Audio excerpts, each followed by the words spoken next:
Okay, we've been talking physical health, spiritual health, and now we're going to just do a little conversation or two about emotional health called Happy Habits. So I'm on my way to meet one of the happiest people in the world and invite you into our conversation about the things that we do and the habits that we put into our lives that can boost the joy of our day.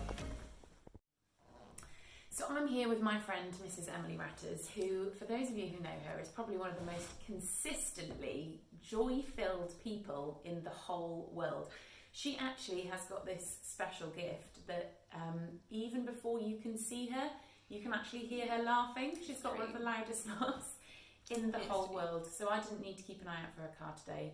I just waited until I could hear her talking to someone in the corridor and actually hear her laughing. Because that's real. We've known each other for a very long time, and Em always brings joy to my life. So I thought, what better person to ask about the habits that we can have in our life that actually make us feel joyful and make us feel happy. So that's what we're going to talk about for a little bit today. So Em, why don't you tell us one of the things that you do that brings joy to your life? Thing that I find that is a great happy habit is being flexible, and flexible with love.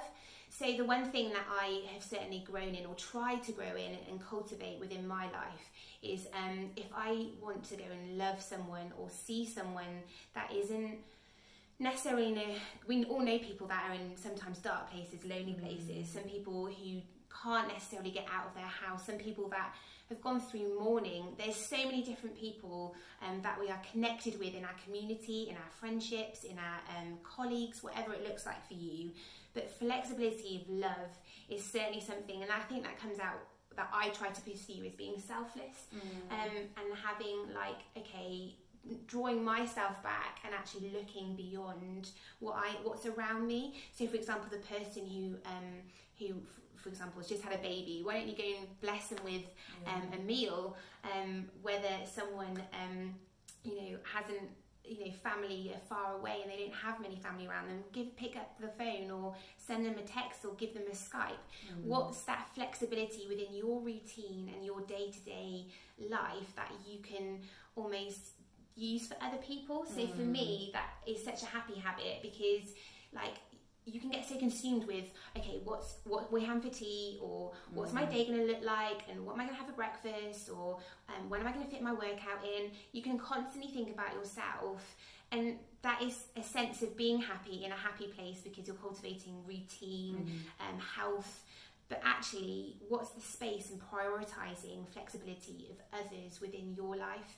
And I certainly have tried to grow in that, and therefore try to multiply that gift that I have. Well, Jesus never restricted himself to a certain category of people. He was flexible with his love with other people. Like the prostitute, you had the guy who had leprosy. So there's different people. So Jesus was always very flexible within his routine of he was like, disciples, slow down. I want to speak to this person. So there was a flexibility of that. So I tried to cultivate that within my character as well. So good. Generosity will bless your soul. It's true. And reaching out to other people will bless your soul.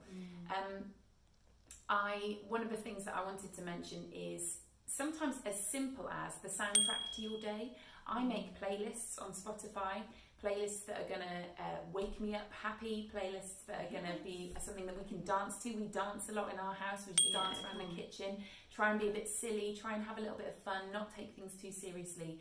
And it cultivates joy in you, and it actually promotes a joyful atmosphere in your home. So for me, there's something about the soundtrack to what people hear coming out of your house, and what people just also for you. I love to listen to worship, but I also love to listen to just feel-good songs, a little bit of soul, just something that you can get up and move into, because I think it shifts your mood. And sometimes if you wake up feeling, or if you hit a point in your day where you feel a bit low or a bit drained or tired, and you can just whack some music on, it's actually become a happy habit for me. I know that when I get to that place, I'm going to stick the radio on, or I'm going to stick my playlists on, and I'm going to dance, and I'm going to enjoy something and change my perspective and get some defiant joy in my day. Yeah, come on, changes the game. Really does. I think off the back of that, for me, within the soundtracks, because I can tell, I don't know about you, I can tell when I haven't had music on, or you're in you can just tell my morning, I'm like, oh, I get a little bit stressed. So I have to have like some music on, or at least worship, or just something just to lift. And it does. It's amazing actually how much it can change the game, like especially in your routine. One of the things I think that I find makes me joyful is hosting. Now I know that some people get scared of that concept, maybe get a little bit like, oh, that's really not me, but hosting can come in different forms. And for me, even that when I was younger, to having a uni accommodation, to then having a home with my husband, and now having a home with kids, it's different ways of hosting different people.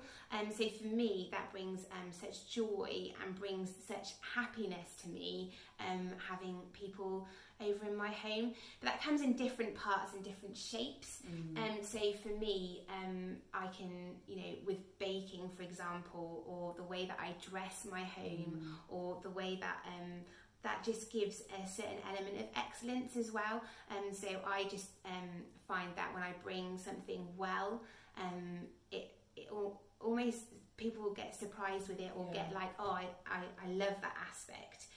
So for me, I love when people come into my home and they're like, oh, that's, there's like a lovely feel to it, and like a bubble to it. But equally, that's the things that I do, but equally it's also the way that I speak to them, the way that I encourage, the way that I bring affirmation, and just all those little elements can bring and draw up a beautiful present. So there's loads of elements to the present. You've got the wrapping paper, you've got the tie of the knot of the ribbon, but ultimately, the gift of my joy is ultimately from Jesus. So you've got to unwrap those elements of the love and the joy in the way that I host, to then in the middle is Jesus, and that's the joy that I have that oozes out of me.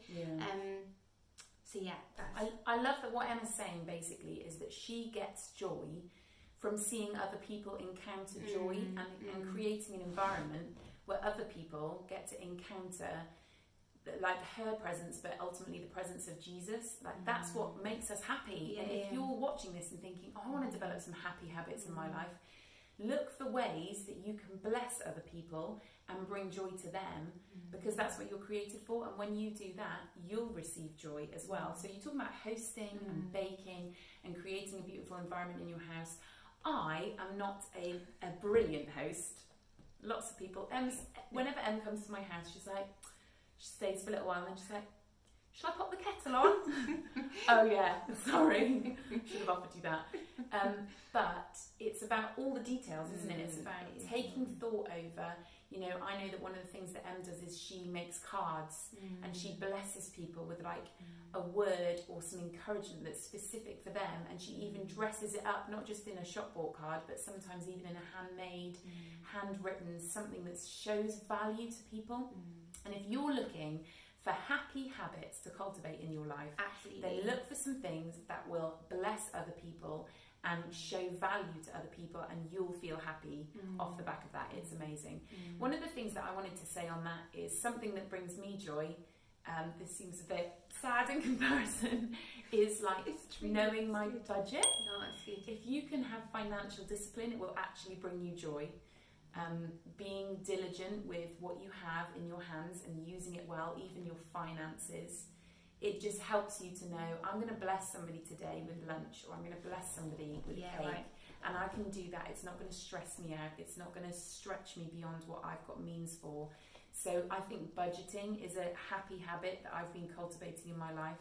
I don't always know that much about our finances, so I'm trying to make an effort to get on top of our budgeting, because then I can happily bless others without feeling torn or in conflict about that, which is really great.